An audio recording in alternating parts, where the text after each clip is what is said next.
Rhapsody of realities. आज 15 फरवरी 2022 Tuesday.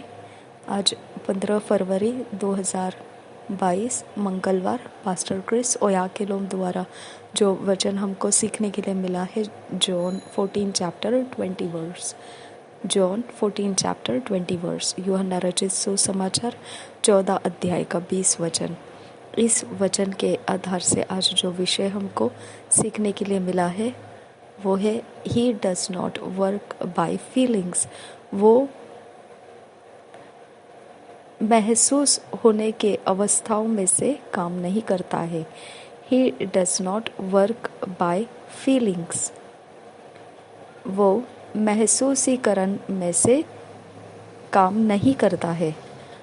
हम इस विषय को सीखेंगे वचन के आधार से। पास्टर क्रिस ओयाखिलोम हमको सिखाते हैं John 14 chapter 20 verse. At that day ye shall know that I am in my father and ye in me and I in you. और एक बार पढ़ेंगे John 14 chapter 20 verse. At that day ye shall know that I am in my father and ye in me and I in you. इसी वचन को हम हिंदी में पढ़ेंगे। BSI बाइबल में से यूहन्ना रचित सुसमाचार उसका 14 अध्याय का 20 वचन। यूहन्ना रचित सुसमाचार उसका 14 अध्याय का 20 वचन।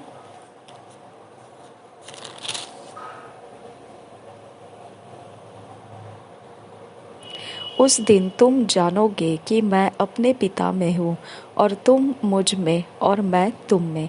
और एक बार पढ़ेंगे यूहन्ना रचित सुसमाचार 14 अध्याय 20 वचन। उस दिन तुम जानोगे कि मैं अपने पिता में हूँ और तुम मुझ में और मैं तुम में। Once I asked someone, what does the power of God feel like and where do you feel it?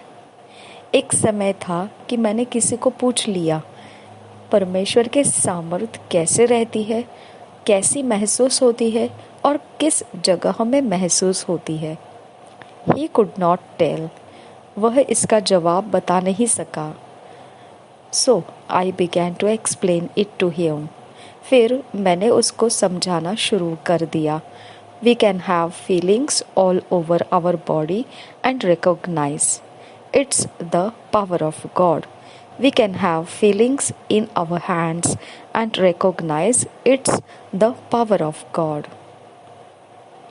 मैंने उसको सिखाया और समझाया कि हम महसूस कर सकते हैं हमारे पूरे शरीर के ऊपर और समझ सकते हैं कि यह परमेश्वर की सामर्थ है। हम महसूस कर सकते हैं और हमारे हाथों में और समझ सकते हैं कि यह परमेश्वर की सामर्थ है। But here is the question, what if you don't feel it? तो सवाल यह रह जाता है, जब आपको महसूस नहीं हुआ तब क्या करोगे? तब कैसे पहचानोगे परमेश्वर के सामर्थ को? Will it mean God is no longer there और हिज पावर इज एब्सेंट? तो क्या आप ऐसा मतलब निकालोगे कि परमेश्वर अब मौजूद नहीं है या फिर उसकी सामर्थ अब बाकी नहीं है? That's where a whole lot of people miss it. यही वो बात है जहाँ पर बहुतेरे लोग खो जाते हैं। When you feel the power or presence of God, it's good, but God does not want you to feel anything for you to know He is with you and in you. अब आप महसूस कर लेते हो परमेश्वर के सामर्थ को पहचानने के लिए महसूसीकरण को इस्तेमाल कर लेते हो, या परमेश्वर की उपस्थिति को समझने के लिए या महसूस होने के लिए आपको अच्छा लगता है। परंतु परमेश्वर जो चाहता है वो आपके महसूस होने ना होने के ऊपर निर्भर नहीं रहने के लिए परमेश्वर चाहता है कि आप अगर उसको जानना चाहते हो कि आप में वो मौजूद है, आपके साथ वो मौजूद है या नहीं, तो आपने अपने महसूसीकरण के ऊपर आप महसूसीकरण के ऊपर निर्भर रहना परमेश्वर की इच्छा नहीं है। This dependency on feelings has destroyed the faith of many. ऐसी महसूसीकरण के ऊपर वो अपने निर्भर को रखे है कि परमेश्वर है या नहीं, वो उसके ऊपर आधार रखे है। ऐसे बहुत सारे लोगों का विश्वास जीवन नाश हो चुका है। He does not work by feelings, क्योंकि वो इस प्रकार से महसूसीकरण के अवस्थाओं में ही सिर्फ काम नहीं करता है। In the New Testament, it makes no difference whether or not you feel the power or presence of God. नया नियम जब आप पढ़ते हो, अब उसके अंदर आपको कोई फर्क मालूम नहीं पड़ेगा, चाहे आप महसूस करो या चाहे आप महसूस ना करो। परमेश्वर के सामर्थ्य या उसके उपस्थिति को समझने के लिए आपको कोई महसूसीकरण के विषय में नहीं बताया जाता है। I have felt the power of God many times, and I have also had occasions where I didn't feel anything, but I had just as much results as when I felt it as when I didn't, because I understood that the feeling had nothing to do with it.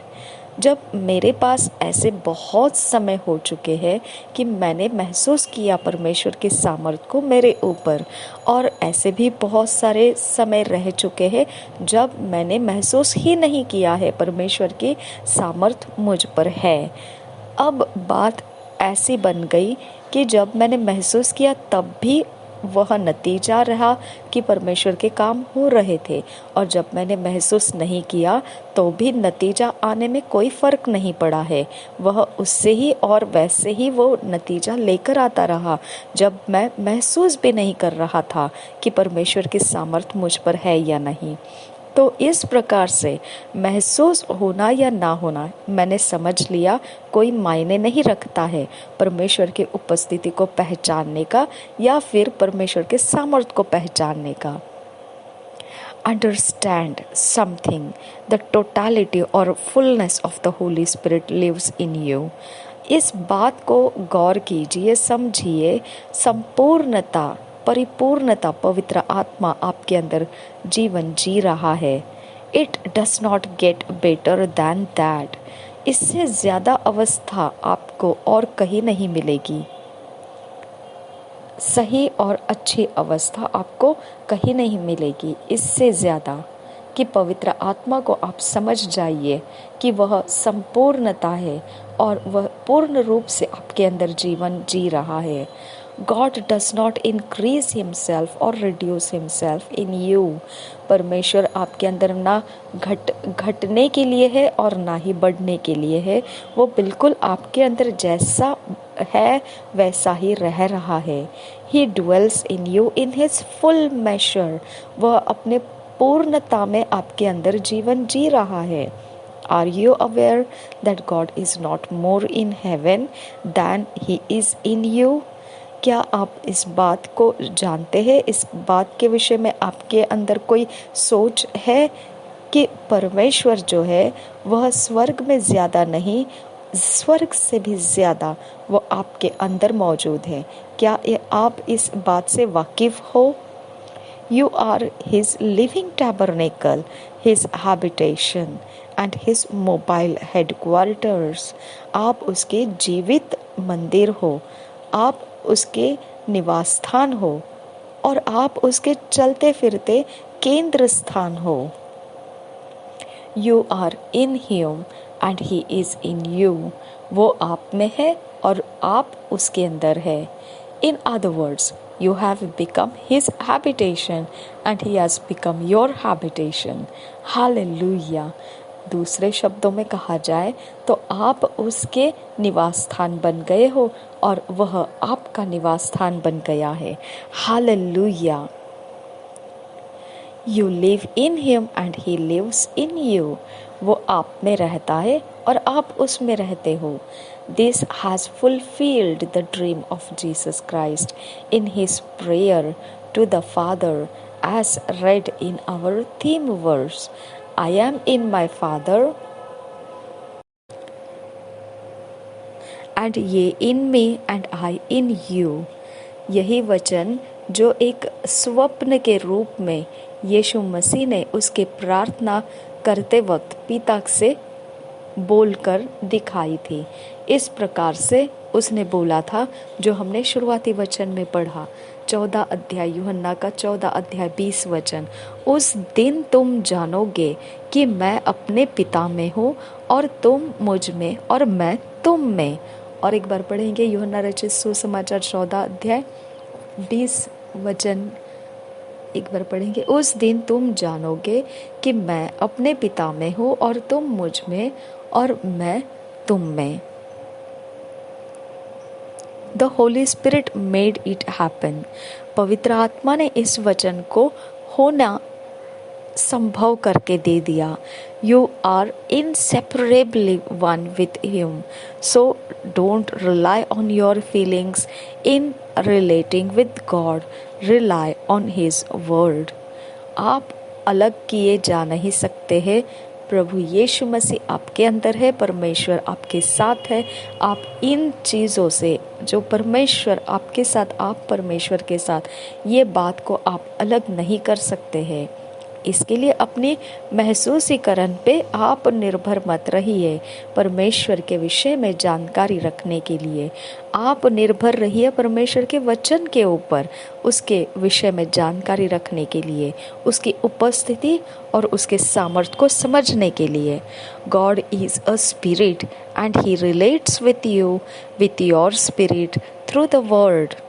परमेश्वर आत्मा है और वह आपके साथ, आपके संबंधित रहता है, आपके आत्मा के साथ वो रहता है उसके वचन के द्वारा। If you would understand this, your whole life, your ministry, your prayer life, your worship will be completely transformed and you will live every day in glory, dominion and excellence. Glory to God। अगर आप इस बात को समझ गए, आप जीवन भर आपके सेवा, प्रार्थना जीवन, आराधना में पूर्ण रूप से बदल जाते हुए आप देखोगे अपने आप को, और आप हमेशा ही ऐसे रहोगे।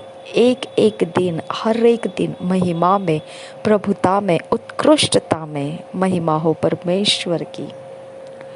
Thank you Jesus. Pastor Chris Oyakhilome द्वारा जो वचन हमको समझ में आया है खुदा, हम उसे ग्रहण करते हैं। जिस प्रकार से हम में तूने इस वचन से लाभ लाया है, हम औरों के जीवन में भी लाभदायी बनने के लिए हमें सहायता करो, हमें फिट एंड फिक्स करो।